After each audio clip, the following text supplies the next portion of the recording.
Salvete discipuli, hodie spectamus lectūram quīntam. First and second conjugations, future and imperfect tense. Hodie discemus. Primum vocabula capitis quinque. Dende grammaticam. Future and imperfect tense with first and second conjugation verbs. Primum discemus vocabula capitis quinque. In hoc capite sunt quatuor verba. Ceno, culpo, maneo, supero. Primum verbum. Ceno, cenare, cenavi, cenatum. Rex avarus cum regina cenat. Bene cenabis si rex es. Quid significat ceno? Ecce rex, ecce regina. Rex cum regina cenat. Quid significat verbum?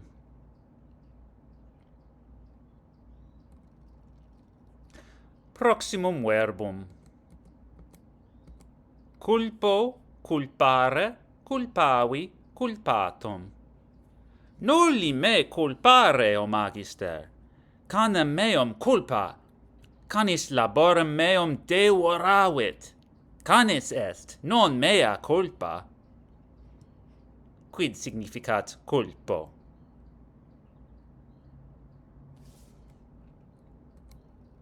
Proximum verbum. Maneo, manere, mansi, mansum. Pauci nunc manent, qui in secundo bello mundiali pugnaverunt. Quid significat maneo?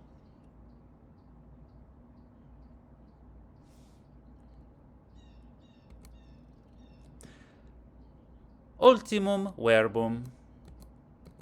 Supero, superare, superavi, superatum. Parva machina dicet, muntem supero, cogito me posse, cogito me passe. Et ecce parva machina montem superat. Quid significat supero?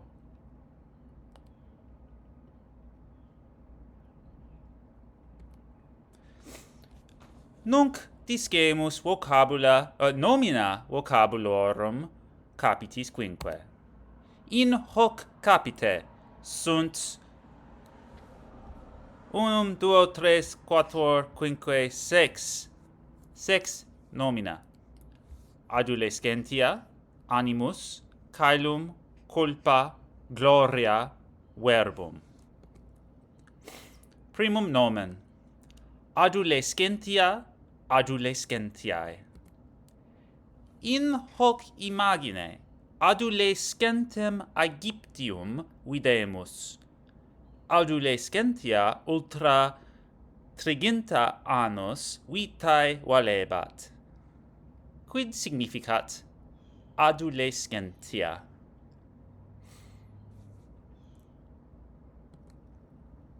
Proximum nomen. Animus animi. Barbari Nordici magnos animos habebant, et multa cum violentia in bellis pugnabant. Quid significat animus?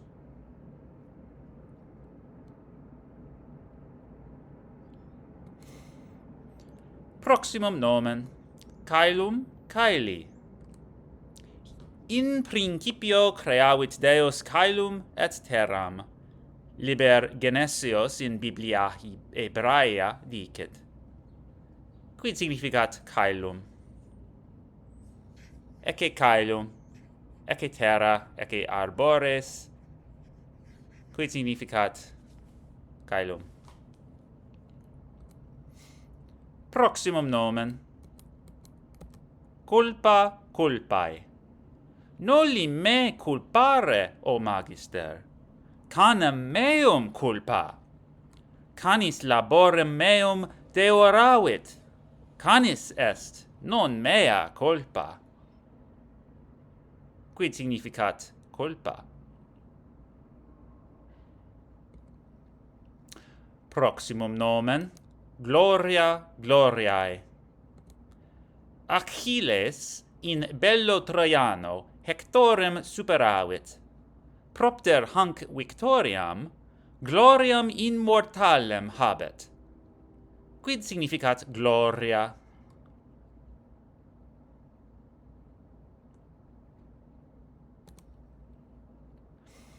Ultimum nomen, verbum verbi. In hac pagina multa verba latina videmus. Monachi in mediis aevis litteras antiquas sic conservabant. Quid significat verbum?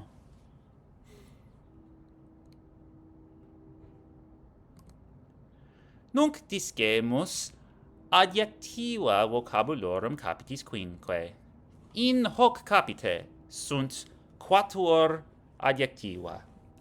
Liber, noster, pulcher, sanus. Proximum adjectivum. Liber, libera, liberum. Dominum habebam, sed nunc liber et nondum servus sum. Quid significat liber?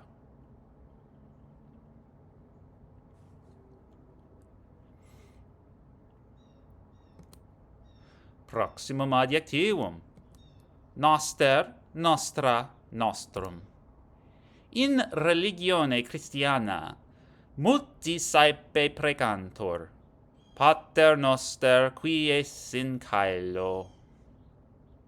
Quid significat noster?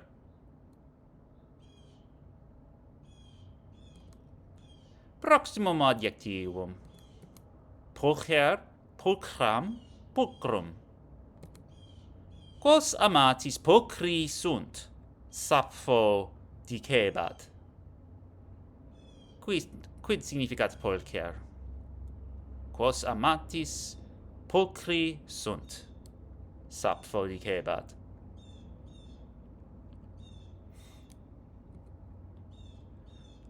Proximum adjectivum, ultimum adjectivum, sanus, sana, sanum. Si corpus sanum habebis, animus tuus volebit, exerce igitur. Quid significat sanus? Mens sana in corpore sano. Nunc discemus alias partes loquendi vocabulorum capitis quinque. In hoc capite sunt una conjunctio, una praepositio, et quatuor adverbia. Conjunctio igitur, praepositio propter, adverbia cras heri quando tum. Igitur, conjunctio. Hodie est dies solis. Otium igitur habeo. Sed cras dies lunae est. Tum igitur laborabo. Quid significat igitur? Praepositio propter, cum casu accusativo. Achilles in bello Trojano Hectorem superavit. Propter hanc victoriam, gloriam immortalem habebat. Quid significat propter?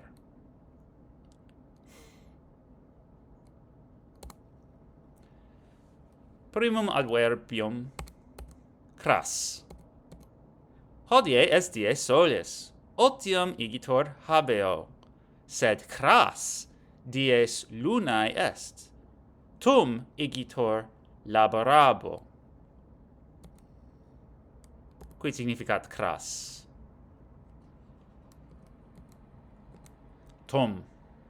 Ultimum adverbium. Hodie est dies solis. otium igitur habeo. Sed cras dies lunae est. Tom igitur laborabo. Quid significat tom? Ultimum adverbium. Heri. Heri erat die solis, quando otium habebam, sed hodie dies lunae est, laborare igitur debebo. Quid significat heri? Okay, nunc est adverbium ultimum. Quando heri erat die solis, quando otium habebam, sed hodie dies lunae est, laborare igitur debebo. Quid significat quando?